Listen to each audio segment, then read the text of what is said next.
Surprise. अरे तुम्हारा पति कैसे आ गया? अरे आप कब आए? और आपने तो बताया भी नहीं। नौकरी छोड़ के आ गया। नौकरी छोड़ के आ गए? पर क्यों? अरे पगली, मैं नौकरी छोड़ कर नहीं, मैं छुट्टियों पे आया हूँ, क्योंकि हमारे पीएम साहब ने सारे फौजी भाइयों को कुछ दिन की छुट्टियां दी हैं, इसलिए मैं घर आ गया ताकि मैं तुम्हें सरप्राइज कर सकूं। अरे आने से पहले आप मुझे कॉल कर लेते। अगर मैं घर पे नहीं होती तो? अगर मैं फोन करके आता तो मैं अपनी प्यारी बीबी को सरप्राइज कैसे देता। मैंने सोचा मैं तुमको ऐसा सरप्राइज दूंगा जिससे तुम देखती रह जाओगी। अच्छा सरप्राइज दिया आपने, मैं तो देखती ही रह गई। फिर कैसा लगा मेरा सरप्राइज? बहुत अच्छा लगा आपका सरप्राइज। चलो फिर अंदर।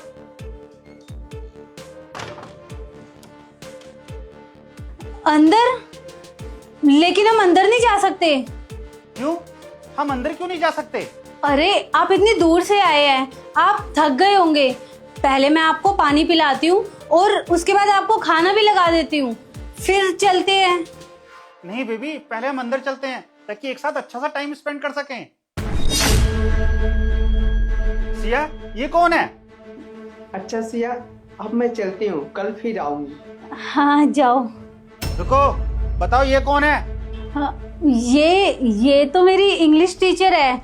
वो क्या है ना, आपको तो पता ही है मेरी इंग्लिश कितनी वीक है, तो मैंने सोचा कि मैं इंग्लिश की टीचर लगा लेती हूँ।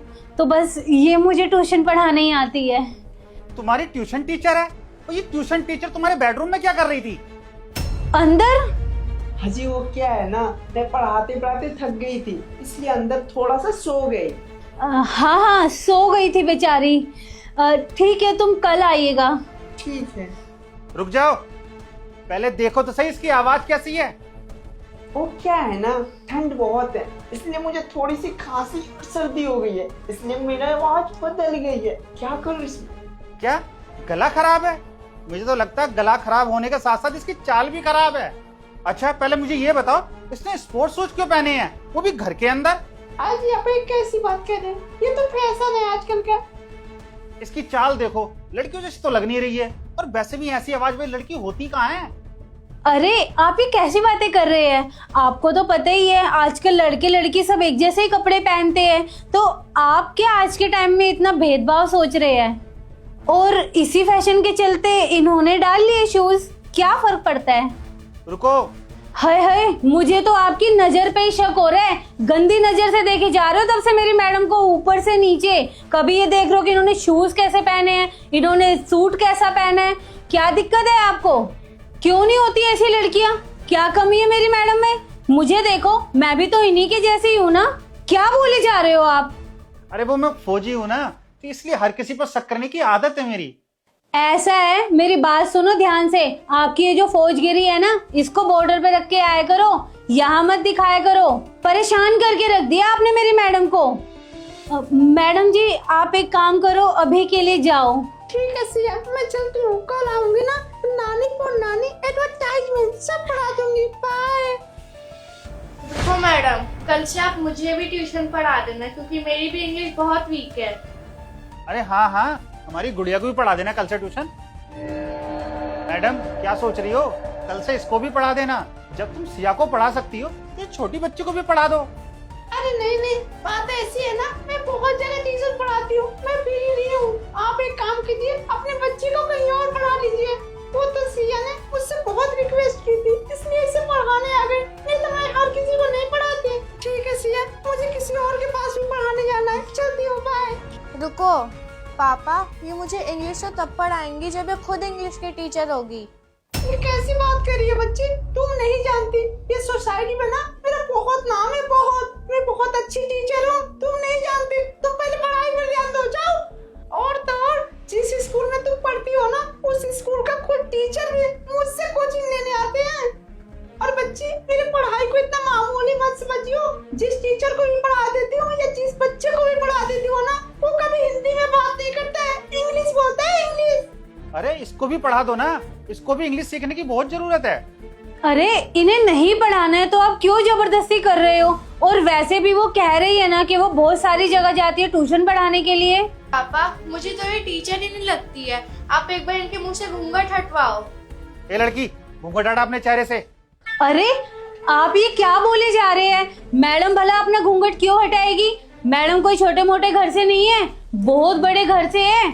और आपको पता है इनके पूर्वजों से ना रिवाज चलता आ रहा है कि पराये मर्द को ना मैडम कभी अपना चेहरा नहीं दिखाती है और ना ही घूंघट उठाती है, इसीलिए इन्होंने अपना चेहरा ढक रखा है। आप मेरी मैडम को परेशान मत करो।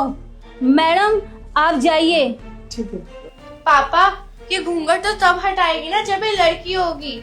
मम्मी आपको शायद मालूम नहीं होगा लेकिन जब ये अंदर घुस रहा था ना मैंने तब वीडियो बना ली थी। और मम्मी मुझे ना अच्छे से पता है कि ये लड़की नहीं है, लड़का है।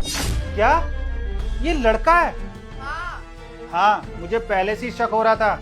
ऐसी आवाज वाली लड़की हो ही नहीं सकती, और ऊपर से इसने घूंघट डाल रखा है। ये अपने चेहरे से हटा, तूने जो भी अभी पहना हुआ है। क्यों हटाए? नहीं हटाएगी अपना घूंघट ये। मैं फौजी हूँ, हटा ले जल्दी से अपने चेहरे से। देख ले, नहीं हटा रहा ना घूंघट, मैं तुझे आतंकवादी घोषित करके ना तेरा एनकाउंटर करवा दूंगा। हटा रहा है या नहीं हटा रहा? ठीक है, मैं उतारता हूँ।